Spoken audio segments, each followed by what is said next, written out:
novel opens with a description of the Dursley family of number 4 Privet Drive.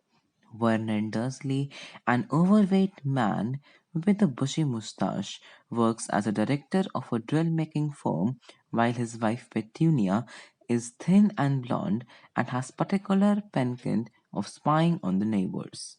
Their son Dudley is very fat, even as a toddler, and is spoiled rotten by both parents. The Dursley family is perfectly content to live normal and uninteresting lives. In fact, their greatest fear is that someone will find out that one of their relatives is not completely normal and uninteresting. Petunia's sister, Lily Potter, is decidedly un-Dursleyish, and as a result, Petunia hasn't spoken to her in several years. One morning, the Dursley family begins the day much as any other. Werner gets dressed for the work while Petunia feeds Dudley and tells her husband about the latest gossip from the neighbors. Yet, as Vernon leaves for work, he notices something strange, a cat reading a map. When he takes a second look, however, the map has vanished, and the tabby cat has stared back at him.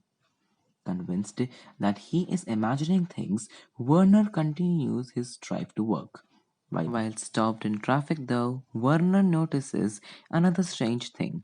Several people in the street wearing brightly colored cloaks. Still, he decides to dismiss the odd occurrences and focus on the drill making schedule for the day.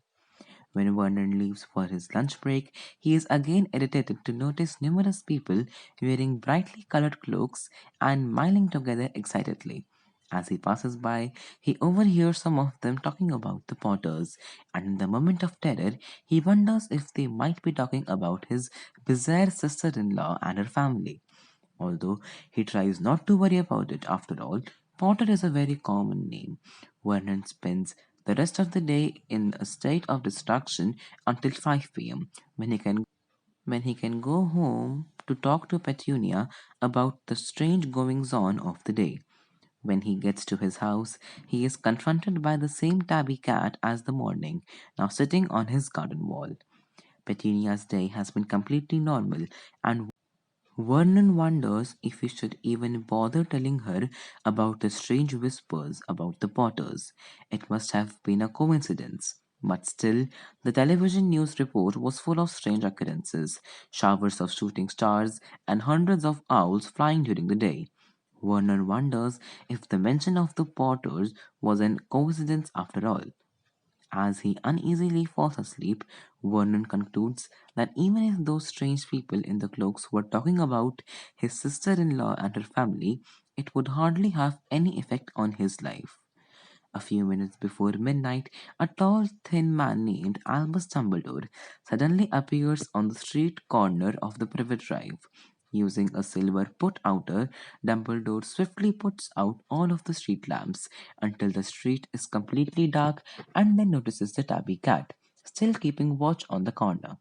The cat transforms into a severe-looking woman with square glasses, who Dumbledore refers to as Professor McGonagall. Dumbledore and Professor McGonagall discusses the occurrences of the day and the rumored disappearance of You-Know-Who, also known as Voldemort, a dark wizard who has been in power in Britain for the past 11 years. The subject turns to the Potter family, and Dumbledore informs Professor McGonagall that Lily and James Potter are both dead, murdered by Voldemort. Their infant son Harry, however, somehow survived Voldemort's killing curse and broke the Dark Wizard's power. Dumbledore plans to leave Harry with the Dursleys. They are his only remaining relatives and will have to raise him until he is old enough to understand about the death of his parents and his magical abilities. Professor McGonagall vehemently protests Dumbledore's decision, but Dumbledore explains that there is no one else. Moreover, by living with the Dursleys, Harry will be protected from his own fame as the boy who lived. A few moments later, a giant named Hagrid drives out of the sky on a flying motorcycle and hands Dumbledore a bundle of blankets containing the infant Harry. Dumbledore gently leaves the baby on the Dursleys' doorstep with a letter of explanation, and Dumbledore, Professor McGonagall, and Hagrid leave the scene.